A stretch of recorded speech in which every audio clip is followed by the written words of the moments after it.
these specifically. To be fair, I don't think I give them an honest try.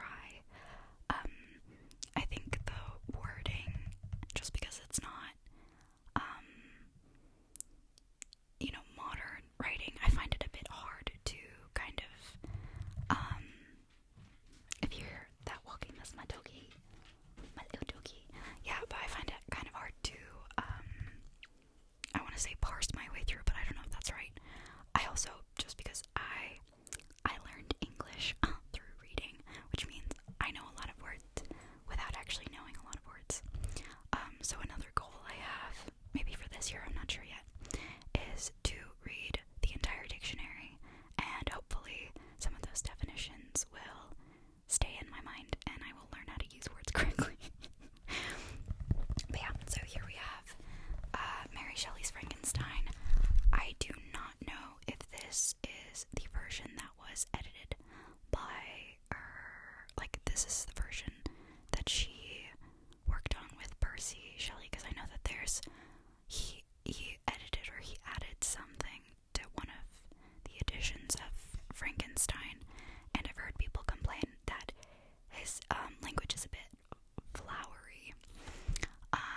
Yeah, and I watched the movie Mary Shelley with, the one she plays, Catherine the Great in The Great, which is an amazing show. Real sad that it had to end, but it was really good while it kind of lasted. She's also in Maleficent. I'm forgetting her name, but her sister was in the Twilight movies. Another classic. I definitely think Twilight is like a classic. Like, those are classics. I think they're very much of their time, and they influenced, popular culture, really, I think, quite significantly. Also, like, there's so much you could say about Twilight. Sorry, I'm kind of getting off course here, but Twilight, I could do, like, an hour-long, like, in-depth analysis of Twilight. I love it so much. Yeah. So, like with many classics, we have an introduction, and I don't like to read the introductions. I find them really boring, and especially, I think with classics, like, it's like hard, it's like academic, I feel like, to read classics, and I prefer to read easy books that I like, so that'll be like fantasy books, romance books. I like realistic fiction, magical fiction, or magical realism as well, like adventure books. So yeah, I don't know, this is not my type of thing, but I think I've put it off long enough with this long introduction. But yeah, so this is the edition that was published in 2018 by Arcturus Publishing Limited, and blah blah blah, all rights reserved. I'm pretty sure Mary Shelley's Frankenstein is like public, I don't know what the word is, but when books like can't be copyrighted, is that correct? Like, it's in the public domain, I think. Yeah, I guess we'll see. So, introduction. Frankenstein, or the modern Prometheus, was begun in the summer of 1816 in response to a challenge. The poet Lord Byron sought to discover who amongst his friends could write the best horror story. The winner, an 18-year-old who called herself Mary Shelley, reworked the story as a novel, and the results were published anonymously in 1818. This was the author's second book, following a travelogue titled History of a 6 Weeks Journey, 1817. Shelley wrote 7 more novels, 6 of which were published during her lifetime. Her work is typified by great drama, improbable events, and gothic elements, a reflection perhaps of her own life. Born Mary Wollstonecraft Godwin in London on the 30th of August 1797, Shelley's own story is marked by tragedy.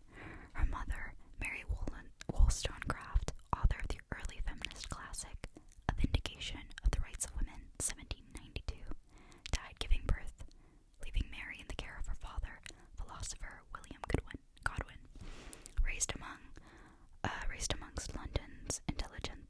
she was encouraged to write and forged links to the literary community. In 1814, she met the romantic poet Percy, his middle name, which I do not know how to say, Percy Shelley, with whom she fell in love. Amidst scandal, the couple fled to France, where she became pregnant. Their marriage, late in 1816, occurred weeks after Percy Shelley's wife committed suicide by drowning.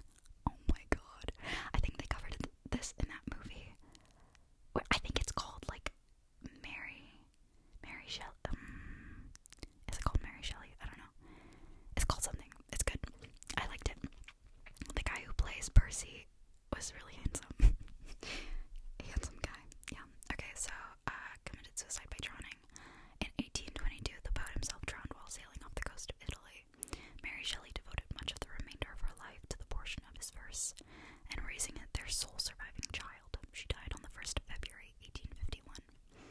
So, oh, that was my phone. How dare she interrupt? I am just gonna turn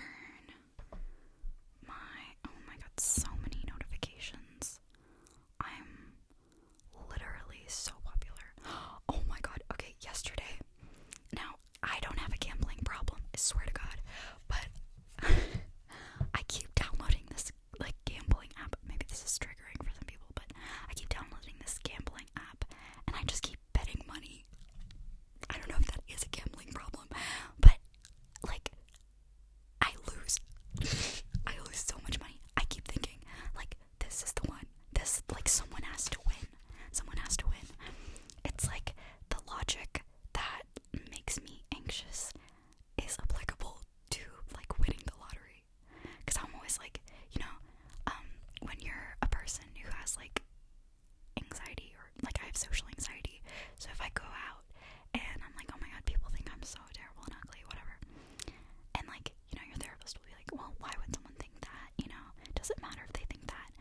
And I'm always like, you know, no, generally no, they wouldn't think that, and no, generally wouldn't matter, but, like, there are people out there who think that way, and sometimes those people can really influence your life.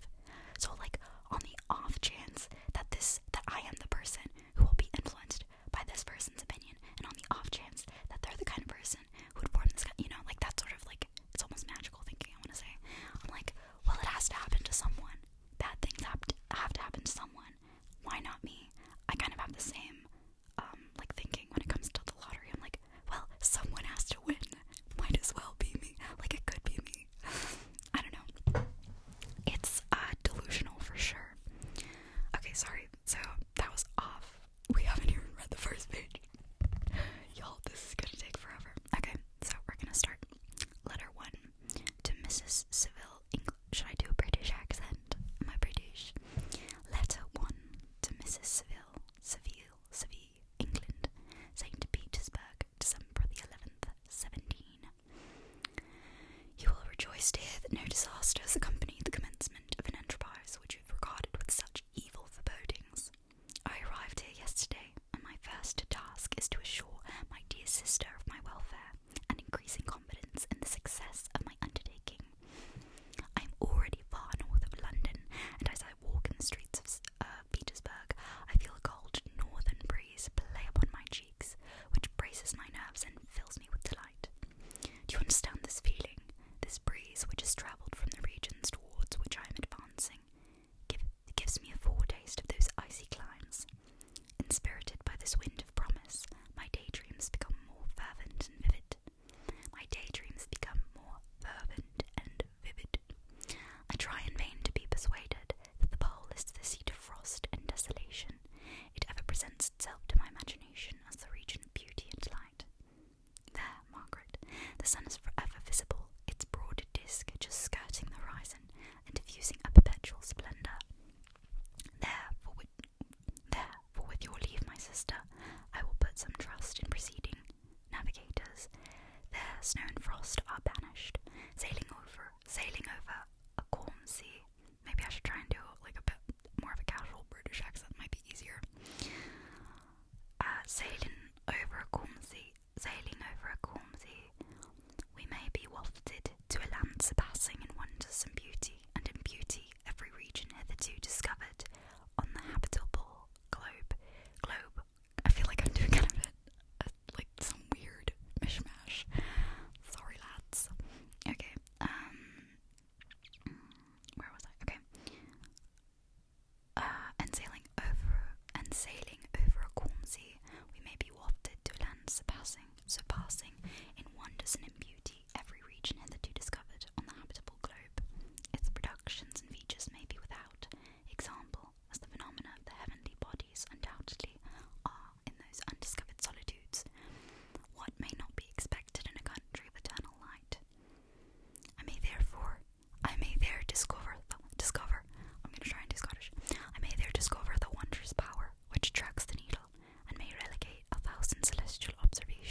which, if at all possible, can only be effected by an undertaking such as mine. These reflections have dispelled the agitation with which I began my letter, and I feel my heart glow with an enthusiasm which elevates me to heaven. For nothing contributes so much to tranquilize the mind as a steady purpose, a point on which the soul may fix its intellectual eye. This expedition has been a favorite dream of my early years. I have read with ardor the accounts of various voyages which have been made in the prospect of arriving at the North Pacific Ocean through the seas which surround the pole. You may remember that a history of all the voyages made for purposes of discovery composed the whole of our good Uncle Thomas's library. My education was neglected, yet I was passionately fond of reading. These volumes were my study day and night, and my familiarity with them increased that regret with which I had felt as a child on learning that my father's dying injunction had forbidden my uncle to allow me to embark in a seafaring life. These visions faded when I perused for the first time those poets whose effusions entranced my soul and lifted it to heaven. I also became a poet, and for 1 year lived in a paradise of my own creation. I imagined that I might obtain a niche in the temple where the names of Homer and Shakespeare are consecrated. You're well acquainted with my failure, and how heavily I bore the disappointment. But at that time I inherited the fortune of my cousin, and my thoughts were turned into the channel of their earlier bent. I don't know, do I know any more accents?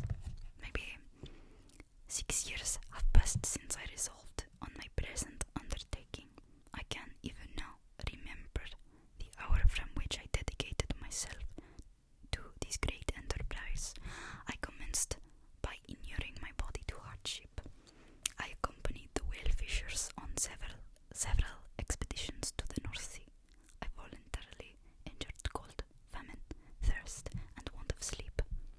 I often worked harder than the common soldiers during the day, and devoted my nights to the study of mathematics, the theory of medicine, and those branches of physical science from which naval adventure might derive the greatest practical advantage.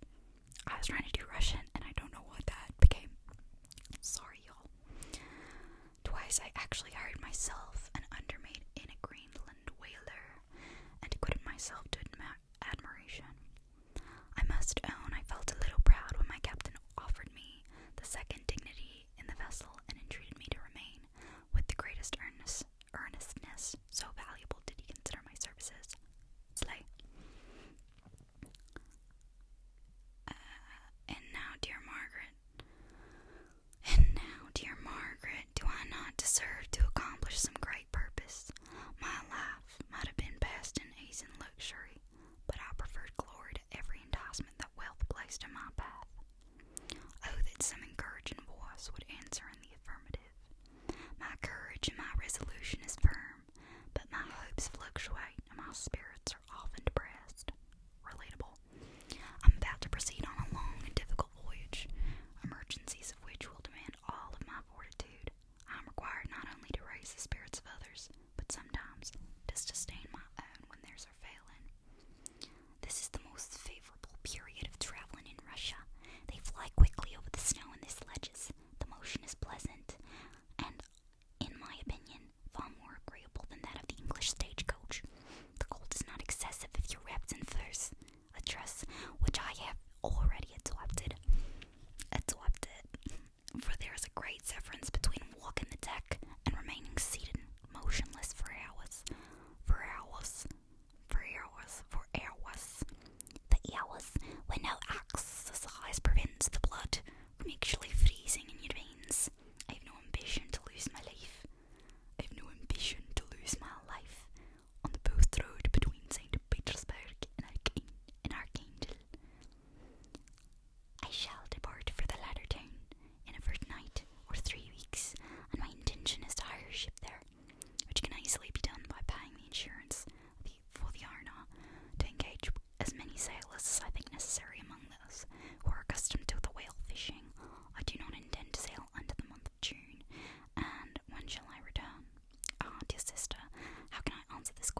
testify my gratitude for all your love and kindness. Your affectionate brother, R. Walton. Oh, is this whole story told in letters? Oh no. Oh no. Okay, wait, so what we have is the first, I want to say, oh shit, lost my place. Okay, so what we have is the first, okay, like 23 pages are letters, I'm assuming between the brother here. Okay, so it's only from the brother. First two letters from the brother. Yeah. Also from the brother. Damn. I guess, the sister never wrote back. That kind of reminds me of my relationship with my brother because he never writes me back. I text him and he just, like, doesn't answer. I feel like that's pretty relatable in, like, a brother-sister, relationship. Like, I don't know, man. He's my little brother, so maybe that's why he's such a little shit. I don't know. Anyway, so that was literally like 3 pages. Turns out I'm not a very fast reader. Anyway, I'm going to, and this may hurt somebody, but I'm going to fold the page to save my spot.